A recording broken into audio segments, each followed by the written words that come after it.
यह तस्वीर आपको याद होगी।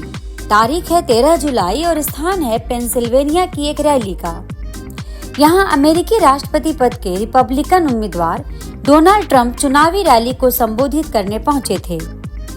वे लोगों को संबोधित कर ही रहे थे कि सामने की एक इमारत से एक युवक ने उन्हें निशाना बनाते हुए फायर किया। एक गोली ट्रंप के कान को रगड़ते हुए निकल गई। ट्रंप ने अगर अपना मुंह नहीं घुमाया होता तो गोली उनके कान को फाड़ते हुए निकल गई होती और आज वे शायद हमारे बीच नहीं होते। इस हमले में ट्रंप बाल बाल बच गए। दूसरी तस्वीर 15 सितंबर की फ्लोरिडा के वेस्ट पाम बीच की है। ट्रंप अपने गोल्फ क्लब में खेल रहे थे। इसी दौरान उन्हें जान से मारने के लिए राइफल के साथ एक अधेड़ पहुंचा था। उसका नाम सियान वेस्ले राउत है, जिसकी उम्र 58 साल है। बताया जा रहा है कि यह 12 घंटे तक झाड़ियों में छिपकर ट्रंप के आने का इंतजार करता रहा। ट्रंप क्लब पहुंचे और गोल्फ खेलना शुरू किया। तभी उनसे कुछ ही दूरी पर तैनात सीक्रेट सर्विस के एजेंटों ने देखा कि लगभग 400 गज की दूरी पर मैदान के किनारे झाड़ियों के बीच एक AK राइफल का हिस्सा बाहर निकला हुआ था। बीते 13 जुलाई की घटना से सबक लेते हुए सीक्रेट सर्विस के एजेंटों ने इस बार कोई गलती नहीं की और राउत पर गोली चलाई। एजेंटों की गोलीबारी से घबराए राउत वहां अपनी राइफल, 2 बैकपैक, निशाना लगाने के लिए इस्तेमाल किया जाने वाला एक स्कोप और एक कैमरा छोड़कर भाग गए। हालांकि थोड़ी देर में ही काउंटी पुलिस ने उसे पकड़ लिया। बताया गया कि वह यूक्रेन समर्थक है और रूस के खिलाफ युद्ध लड़ने के लिए लड़ाकों की भर्ती की। वह ट्रंप से नफरत भी करता है। सवाल है कि ट्रंप पर बार बार हमले क्यों हो रहे हैं? कौन है जो उन्हें अपने रास्ते से हटाना चाहता है?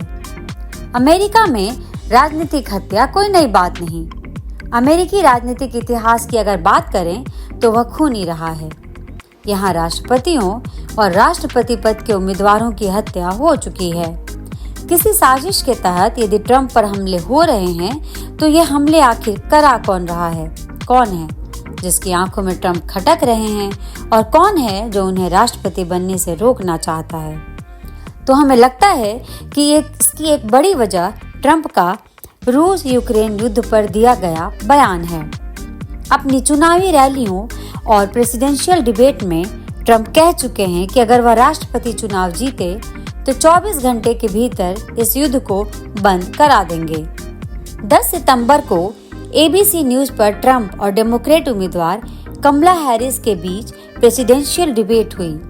इस डिबेट में जब युद्ध पर चर्चा शुरू हुई तो ट्रंप ने साफ साफ कहा कि युद्ध में लाखों लोग मारे जा रहे हैं, वह इसे बंद करा देंगे। ट्रंप यहीं नहीं रुके। रूस यूक्रेन युद्ध का ठीकरा तो उन्होंने कमला हैरिस पर फोड़ दिया। ट्रंप ने कहा कि फरवरी 2022 में कमला जेलेंस्की से मिली थी और इनके वहां से निकलते ही 3 दिन बाद पुतिन ने हमला बोल दिया। दोस्तों, युद्ध का कारोबार बहुत बड़ा है। युद्ध में अरबों खरबों डॉलर खर्च होते हैं। युद्ध चलता रहता है तो इसकी इंडस्ट्री और कारोबार चलता रहता है। इसका फायदा किसी न किसी को होता है। उसी तरह उसके बंद होने से किसी न किसी को उसका नुकसान होना ही है।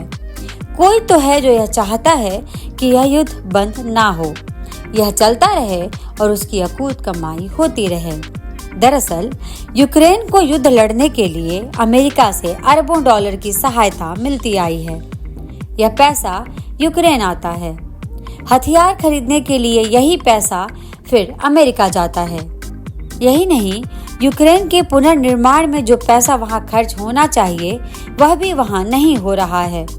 यूक्रेन को अमेरिका और नाटो देशों से जो आर्थिक राहत मिली है उसमें बंदरबांट और भ्रष्टाचार हुआ है। यह बात हम नहीं कह रहे बल्कि बहुत बड़े इन्वेस्टिगेटिव जर्नलिस्ट और जियोपॉलिटिक्स के महारथी शेमर हर्स ने कही है। अपनी एक रिपोर्ट में हर्स ने आरोप लगाया कि अमेरिकी ऐड के रूप में जो रकम यूक्रेन पहुंची उसमें बंदरबांट और गबन हुआ। यूक्रेन के अधिकारी फर्जी कंपनियां बनाकर दुनिया भर से हथियार खरीद रहे हैं और वारे न्यारे कर रहे हैं। हर्ष का कहना है कि इस बात की जानकारी CIA को भी है। हर्ष राष्ट्रपति जेलेंस्की पर भी भ्रष्टाचार के आरोप लगाते हैं।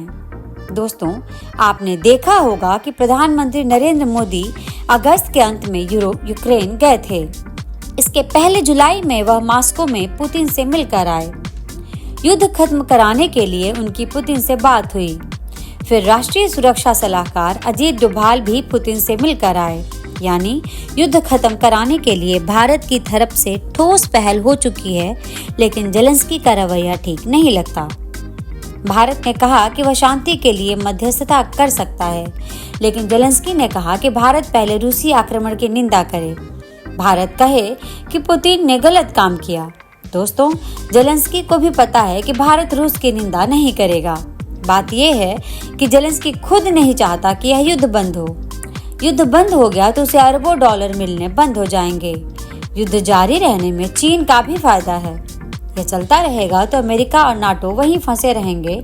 उसकी तरफ इनका ध्यान कम जाएगा और वह अपने विस्तारवादी और नापाक एजेंडे पर आगे बढ़ता रहेगा। तो युद्ध न खत्म होने देने में कई किरदार हो सकते हैं। उन्हें लगता है कि ट्रंप अगर आ गया तो उनका खेल खत्म हो जाएगा। युद्ध से पैसा कमाने का जो नेक्सस है वह ट्रंप पर हमलों के पीछे हो सकता है। हो सकता है कि आने वाले दिनों में ट्रंप पर तीसरा हमला भी हो जाए। हालांकि हम चाहेंगे कि हमारी यह आशंका गलत साबित हो। इस वीडियो को लाइक, शेयर और चैनल को सब्सक्राइब जरूर करें, क्योंकि आपका सहयोग और समर्थन ही हमारी ताकत है। धन्यवाद।